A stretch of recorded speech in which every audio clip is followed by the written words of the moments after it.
En aquel tiempo, dijo Jesús a sus apóstoles: miren que les mando como ovejas entre lobos, por eso sean sagaces como serpientes y sencillos como palomas.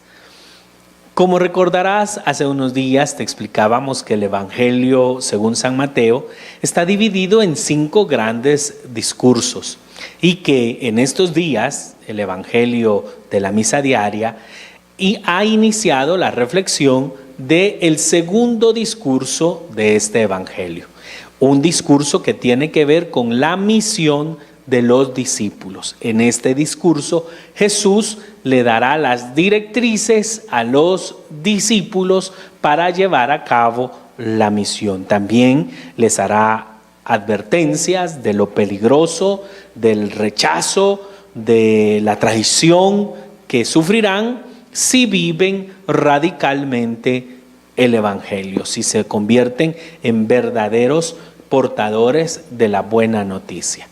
Esto es importante tenerlo en cuenta porque si no, a la hora de sacar de contexto este texto, podríamos tener interpretaciones un poco peligrosas, ya que, por ejemplo, el Evangelio hablará de que el padre entregará a los hijos entregarán al padre, los hermanos traicionarán a los hermanos.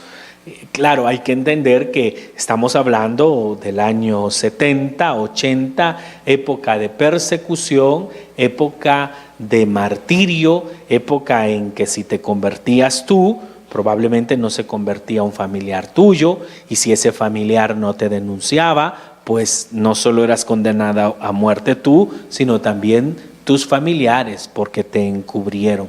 Y por eso, pues el cristianismo en su primera etapa es un cristianismo de martirio, de aquellos valientes que a pesar del rechazo, a pesar del abandono, a pesar de que se quedan solos, porque su familia les abandona, siguen confiando en el amor de Dios, tienen una gran esperanza en el reino de Dios y por eso dan su vida por el Evangelio. Pues bien, nosotros no estamos en esa realidad, por lo menos no los cristianos católicos de este lado del planeta. Gozamos de cierta libertad de expresión, podemos vivir nuestra fe católica con libertad. Ahora bien, el problema es que el Evangelio sigue siendo objeto de señalamiento, de rechazo, sigue encontrando obstáculos, sobre todo por un mundo que no quiere abrirse al plan de Dios. Y a veces pareciera que unas pequeñas minorías con unos antivalores tan deshumanizados que desnaturalizan la existencia humana fueran más. Y vivimos en un continente, en países muchas veces 100% cristianos, entre cristianos católicos, cristianos evangélicos, pero somos cristianos.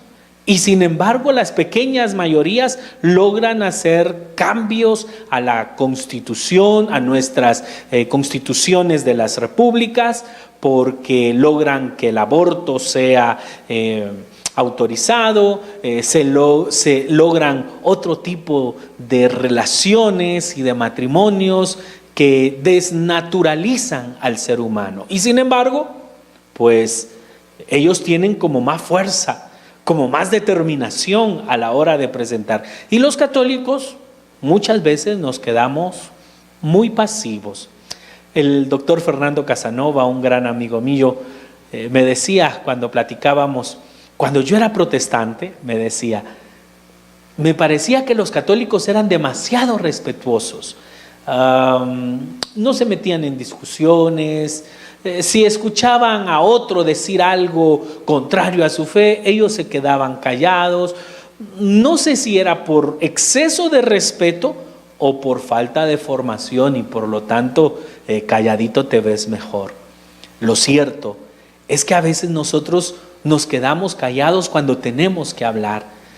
Nos falta creatividad para llevar el Evangelio a ambientes que de por sí ya están cerrados, porque quieren estar cerrados, pero nosotros estamos allí en nuestro trabajo, en nuestras oficinas, en nuestros negocios, y cada uno de nosotros, como dice el Evangelio, estamos llamados a ser sal de la tierra y luz de este mundo. ¿Cómo hay que hacerlo? Pues bueno, tomar en cuenta que somos como ovejas entre lobos. Fíjense qué figura esa. ¿Qué hace una oveja entre lobos? Eso para decir el grado de rechazo y en muchos casos el grado de peligro en el que te encontrarás por vivir y anunciar el evangelio. Por eso tienes que ser astuto y sencillo, astuto como la serpiente y sencillo como la paloma. Fíjense, el ser astuto no nos impide ser personas sencillas, ser personas humildes, ser personas respetuosas. Y ser respetuoso no quiere decir que no busquemos con astucia la manera de llevar el evangelio a más personas. Así pues, queridos hermanos, que hoy el evangelio nos dice a nosotros: utiliza los medios que tienes a tu alcance. Cada oportunidad que tengas para anunciar el evangelio, hazlo con astucia, porque muchas veces cuando anunciamos el evangelio generamos más rechazo al evangelio que invitación a seguir a Jesús. Tenemos que ser muy astutos, muy creativos, porque hay un mundo de niños, hay un mundo de jóvenes, hay un mundo de matrimonios, hay un mundo económico, un mundo laboral que espera el anuncio del evangelio, espera ser iluminado con la luz de Jesucristo. Y tú y yo estamos llamados a llevar esa luz. Que Dios te bendiga.